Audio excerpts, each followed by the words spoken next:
Hey group leaders, I'm coming to you from Gary Beckmann's garage to talk about what just one group can do. You know, often in the church we have people come to us and say, hey, will you adopt this project? Will you support these missionaries? Will you support this mission as a church?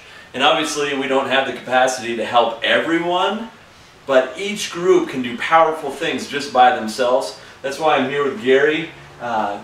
About 12 years ago, I think it was, Gary, your wife drugged you to a life group leader training, and you tried to stump me. You said, all right, how about this? How about I get a group all around guys with muscle cars?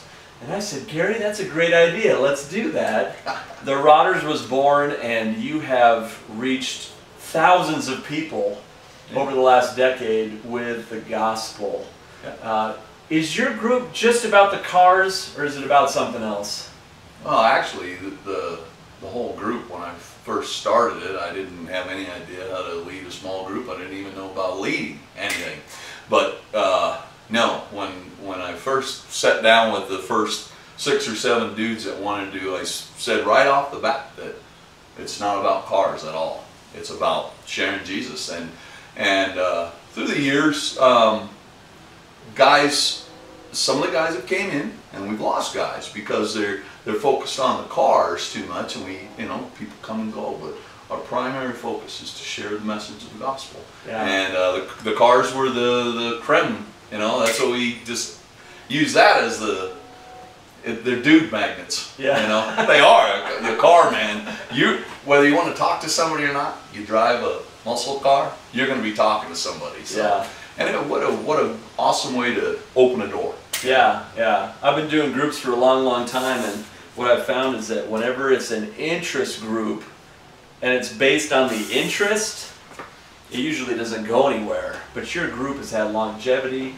You're in about your 12th year. You've been doing car shows for 10 years. And what's been the most fulfilling part for you? Well, over the 10 years we have donated, or we've earned, or through giving of people that have participated in the car show, we've done $46,000 to families in need, local families. The ones we sat down as a group and we said, hey, how can we, there's a lot of groups that you can give to, like Wounded Warriors, whatever, at a kind of a corporate level giving, but we wanted to do it where we impact the individuals in the community. Several of them were in Windsor, local guys that heart transplants and all kinds of things. And that is a very fulfilling thing. But the most fulfilling thing that I've seen is when people ponder Jesus. They start. I mean, we're talking blue collar guys, and some of the Rodders don't even go to Redeemer, and probably never will go to Redeemer.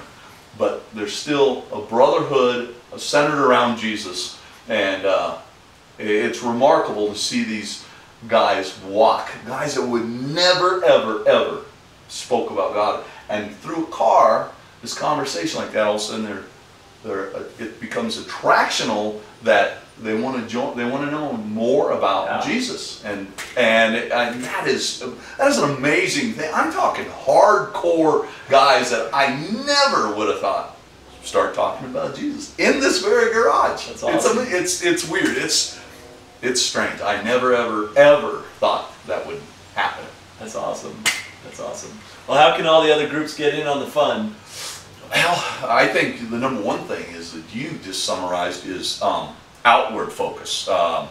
At Redeemer, we read tons of books as a whole congregation, and we learn the gospel. You share the gospel, but how do you do that in this world, and that's the big piece. And it's I've been in other small groups too. My wife's led some, and it's weird. They just slowly fade away because it was inward focused, and you deal with everybody within that group. But when you outward focus, you still deal with each other in the group, and you walk with each other through life. I mean, these guys, we've walked through divorces, we've walked through deaths, we've done all these things. So that's the inward focus of it. But the outward focus is where you get, I think that's what's the driving force behind Awesome. I do. I think I do because, man, I mean, the guy's getting hungry for it, and who ever thought that cars could actually do it? You know, God is good. You know. Amen. Amen. So there's your spark. One group, $46,000. Thousands of people hearing the gospel, praying with people at the racetracks. One group. Join the fun. What can your group do to connect more people to Jesus? Take care. Thanks, Gary. Get it done. Drive that car.